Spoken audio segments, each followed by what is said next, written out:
नमस्कार, फौजी lecturer YouTube channel पर आपका स्वागत है। क्या आप कभी सोच सकते हैं कि कोई बच्चा जो अंग्रेजी में काफ़ी कमज़ोर हो या अंग्रेजी से डरता हो या 10वीं तक हिंदी मीडियम में पढ़ा हो, वो बाद में जाके अंग्रेजी में ड्राफ्टिंग करना सीख जाए या अंग्रेजी में एप्लीकेशन लिखना सीख जाए, अंग्रेजी में शिकायत करना सीख जाए? क्या ऐसा संभव है? आप ये कहोगे बहुत मुश्किल है। हाँ, ये बात सच है, बहुत मुश्किल है, लेकिन असंभव नहीं है। जैसे कि मैंने पहले बताया था, 10वीं क्लास तक मैं गांव के सरकारी स्कूलों में पढ़ा था। सरकारी स्कूल की हालात कैसी होती थी आपको पता ही है। एयरफोर्स में जब भर्ती हुआ उसमें भी मेरे से इंटरव्यू में पूछा गया था कि अंग्रेजी आती है। उसमें मैंने ये जवाब दिया था कि सर पढ़ लेता हूँ, लिख लेता हूँ, बोलने में थोड़ी दिक्कत होती है। तो उन्होंने कहा था क्या बोलने की कोशिश करोगे? मैंने कहा जी जरूर कोशिश करेंगे। तो जो एयरफोर्स की लैंग्वेज थी वो सारी इंग्लिश टू इंग्लिश थी।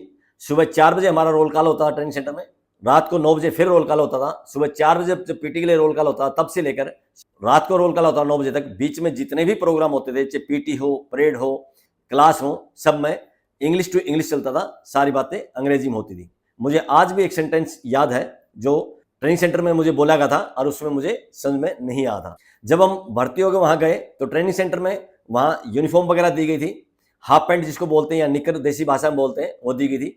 वो सबके लिए बड़े साइज की नॉर्मली रेडीमेड रखते थे और जिसके नाम इशू होने के बाद फिर वो टेलर को बुलाया जाता था। टेलर को माप देकर, मेजरमेंट देकर उसको साइज की करवाया जाता था।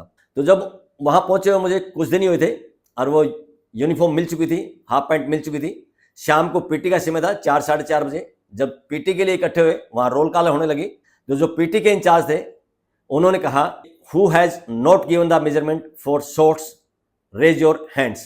तो वो जो निक्कर थी उसका साइज मेरा बड़ा था, मैं पहने हुआ था, मैंने मेजरमेंट या माप नहीं दिया था, लेकिन मैंने हाथ नहीं उठाया। मेरे बराबर में जो लड़का था वो दूसरी स्टेट का था और +2 या बीए या बीएससी वगैरह कुछ करके आया था, अंग्रेजी ठीक से समझ लेता था। उसने मुझे कहा कि हाथ ऊपर क्यों नहीं उठा रहा? मैंने कहा कि मैं हाथ ऊपर क्यों उठाऊं, ऐसा मैंने क्या किया है? उन्होंने कहा कि सामने जो पीटी के इंचार्ज हैं उन्होंने कहा है जिन्होंने जो आपने निकर पहन रखी है इसका माप नहीं दिया है उसको हाथ उठाना है। मैंने कहा ओ ऐसा है, तो फिर उसमें मैंने अपना हाथ उठाया था। तो जो बच्चा मतलब इतना अंग्रेजी में कमजोर था वो आगे एकदम से ड्राफ्टिंग कैसे सीख जाता है? सबसे पहला तो अंग्रेजी में जो हमारा ट्रेनिंग सेंटर में था इंग्लिश टू इंग्लिश चलना था। एक पहले वीडियो मैंने बताया था कि उसमें मुझे डर लगता था, लेकिन एक माया सिंह था जो गांव देवबन है डिस्ट्रिक्ट कैथल में वो आजकल रहते हैं। एयरफोर्स से रिटायर होने के बाद शायद किसी बैंक में वो है जॉब कर रहे हैं दोबारा से। उन्होंने मुझे एक डिक्शनरी ला के दी थी जो कि मैंने एक वीडियो में दिखाई हुई थी। वो डिक्शनरी आज भी मेरे पास है, भार्गव की डिक्शनरी है, इंग्लिश टू हिंदी डिक्शनरी है, यानी कि इंग्लिश के शब्द पढ़ के हिंदी में दिए गए हैं। तो मैं ट्रेनिंग सेंटर में जब जो बुक्स होती थी उनको पढ़ने के लिए अंडरलाइन करता था, उनके मीनिंग ढूंढता था डिक्शनरी में, ढूंढने के बाद हिंदी में वहाँ लिख देता था। उसके बाद धीरे धीरे प्रैक्टिस होती चली गई।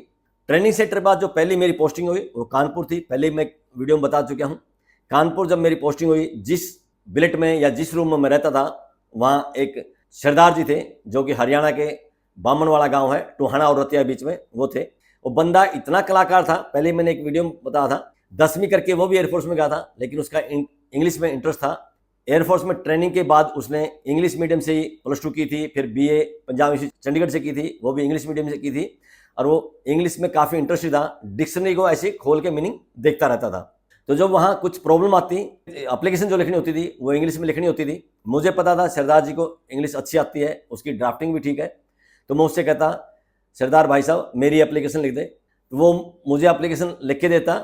उसके हार्ड मीनिंग जो होते थे मैं उसको कहता कि इसके हार्ड मीनिंग जो है इसका मतलब बता दे क्या है, तो मुझे मतलब बताता और जो भी वो लिख के देता था वो मैं कापी लगा ली, उस कापी में लिखता रहता, क्योंकि मुझे पता था आज हम दोनों एक साथ हैं, 5 साल जब पूरे हो जाएंगे दोनों की यहाँ से बदली होगी, इसको कोई और स्टेशन मिलेगा, मुझे कोई और स्टेशन मिलेगा, और वहाँ जाने के बाद अगर मुझे कोई प्रॉब्लम आएगी, समस्या आएगी, जब एप्लीकेशन लिखनी पड़ेगी तो उसमें सरदार मुझे ढूंढने से भी नहीं मिलेगा, मुझे खुद ही वो काम करना पड़ेगा।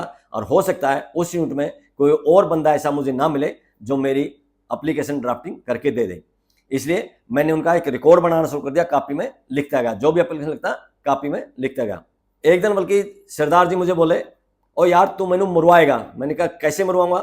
तो ये लिख के ले जाता है, कभी न कभी तू सीओ तक भी पहुंचेगा, क्योंकि कई बार मैंने वहाँ कमांडिंग ऑफिसर के साथ इंटरव्यू के लिए भी एप्लीकेशन लगाई थी।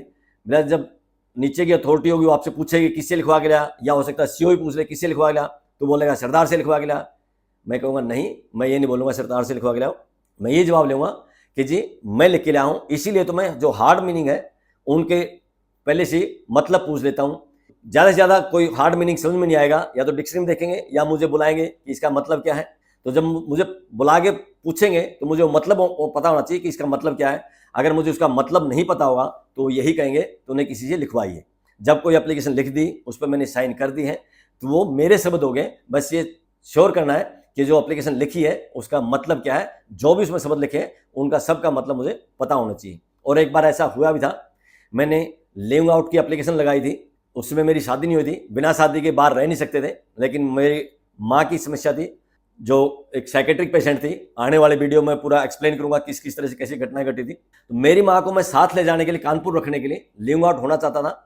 उसके लिए मैंने एप्लीकेशन लगाई थी कि मेरी माँ के साथ मैं बाहर रहना चाहता हूँ, क्योंकि गाँव में रहने में उनको प्रॉब्लम आ रही है, उसको यहाँ साथ रखूंगा, उसका इलाज करवाऊंगा। उसके लिए जो मैंने एप्लीकेशन लगाई थी वो भी ड्राफ्टिंग सरदार सरदुल सिंह सिद्धू से करवाई थी, और उसमें उसने एक शब्द का इस्तेमाल किया था, सिबलिंग।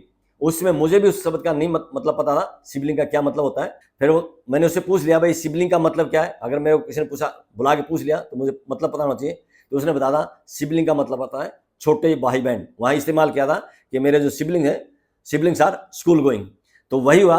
जो असिस्टेंट एडजुटेंट था, जब एप्लीकेशन वहाँ तक पहुँची, उन्होंने मुझे बुलाया, और बुलाने के बाद पूछा कि ये सिबलिंग का मतलब क्या है। तो मैंने बता दिया कि सिबलिंग का मतलब होता है छोटे भाई बहन। तो हालांकि मेरे को परमिशन तो नहीं मिली थी बाहर रहने की।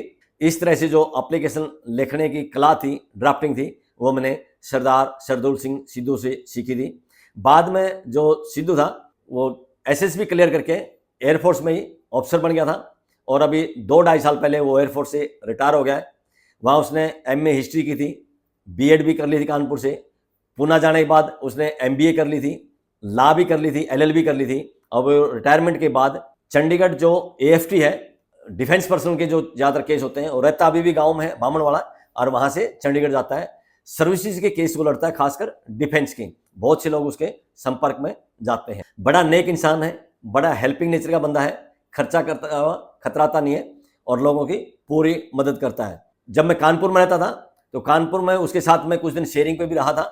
शेयरिंग पे मतलब जो क्वार्टर होते हैं वहाँ पे आधा पोर्शन दूसरे को दे देते हैं, क्योंकि बाहर रहने में दिक्कत आती थी, उसमें बिजली पानी की बड़ी समस्या चलती थी। तो शेयरिंग पे जो पैसे देने होते थे वो पैसे उसने मेरे से बड़ी मुश्किल से लिए थे। उन्होंने कहा यार क्या दिक्कत है, एयरफोर्स का क्वार्टर है, एयरफोर्स का तू है, एयरफोर्स का मैंने कहा अगर मैं बाहर कहीं सिविल में रह रहा होता, वहाँ भी मुझे देने पड़ते। तो वहाँ बड़ी मुश्किल से उन्होंने बहुत कम पैसे मेरे से लिए थे।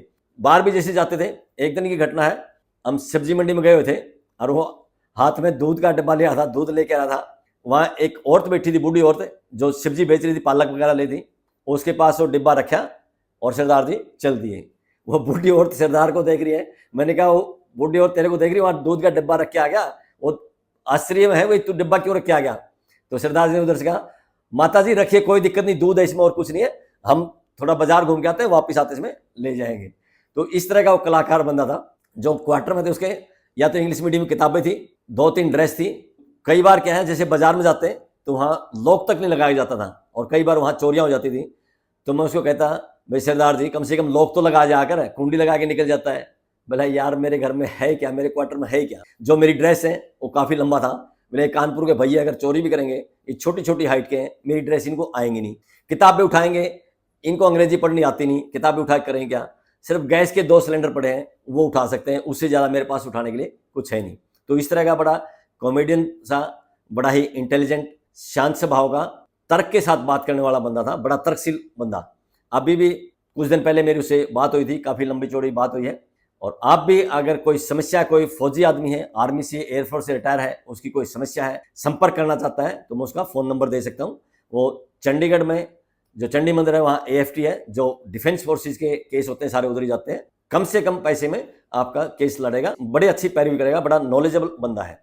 तो आज की इस वीडियो में बस इतना ही। वीडियो अच्छी लगे तो लाइक कीजिए, दोस्तों के साथ शेयर कीजिए। इसी तरह की सच्ची घटनाएं देखने के लिए चैनल को सब्सक्राइब कीजिए। बहुत बहुत शुक्रिया, धन्यवाद, जय हिंद।